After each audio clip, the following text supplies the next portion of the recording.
қолыңды жайғаныңды қалай жасырасың? Құлап бара жатқан ұшақта Аллаға сенбейтін адам болмайды. Неге біреуге жақсылық жасасаң рухың рахаттанады?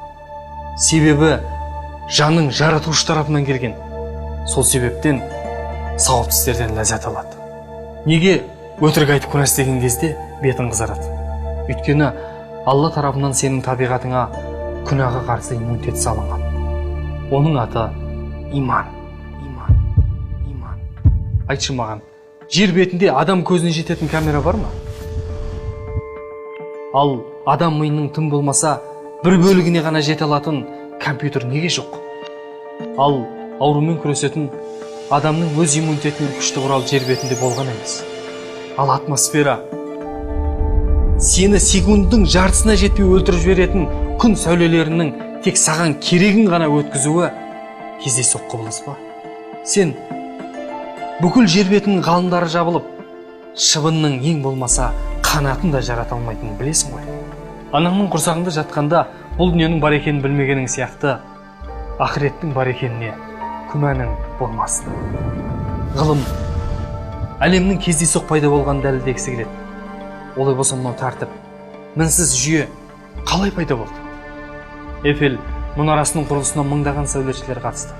Егер саған біреу сол жерде кездейсоқ жел тұрып, темірлерді ұшырып, мұнара пайда болды десе, тірі адам сенбес еді. Ал құрылысы мұнарадан миллион есе артық мынау жаратылыстар мен ғалам кездейсоқ пайда болғанына қалай сенді? Мен әлем пайда болған кездегі ұлы жарылыс теориясына емес, ұлы жасаушыға сенемін. Ол Алла. Әлемдерді басқарушы, баршамызды ризықтандырушы, ол жанымызды алушы. Нәпсіміздің не деп сыбырлағанын естиді. Біз қолымызды жайып сұрағанда, ол оны бос қайтаруға ұялады. Сенің тағдырың Алланың ғана қолында. Сондықтан одан басқа еш нәрсе сыйынуға лайық емес.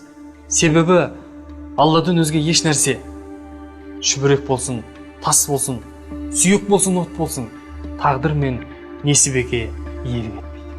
Әрбір затты жасаушысы жақсы білетін сияқты, біздің бақытты өміріміздің кілті Алла тағаланың құзырында.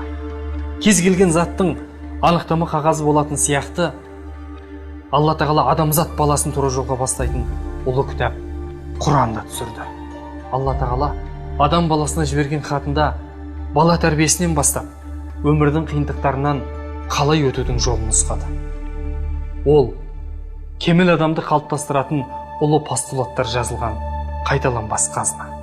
Құран 1400 жыл бұрын ғылымның бүгінгі жаңалықтарын таулардың тамырынан бастап, бір бұғазда тұрып араласпайтын суларды, адамның құрсақтағы даму кезеңдеріне дейінгі хабарларды өзімен алып келген ұлы кітап. Егер бұл Алланың сөзі болмаса, дамыған ғылым тұрмақ, үйлері үңгірден болған 6 ғасырдың адамдары бұндай ақпараттарды қайдан білді? Алла тағала бала-шаға дүние мүлкімен сені сынақ қалып, алдыңа 2 жол қойып, таңдау еркін өзіңе қалдырды.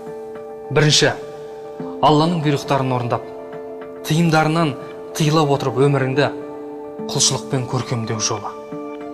Оның соңғы аялдамасы рахаттардың мекені болған жәннат. Ал екіншісі, күнәлар мен тыйымдардың тікендерінен тұратын соқпақ.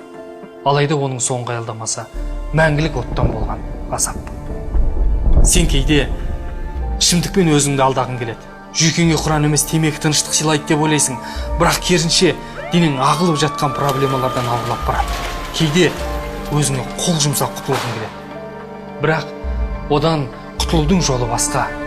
Адамның тәні ашықса тамақ іздейтін сияқты рухы да ашығады. Оның азығы иман және құлшылық. Сондықтан құлшылық қыл, сынақ үшін берілген тіршілік.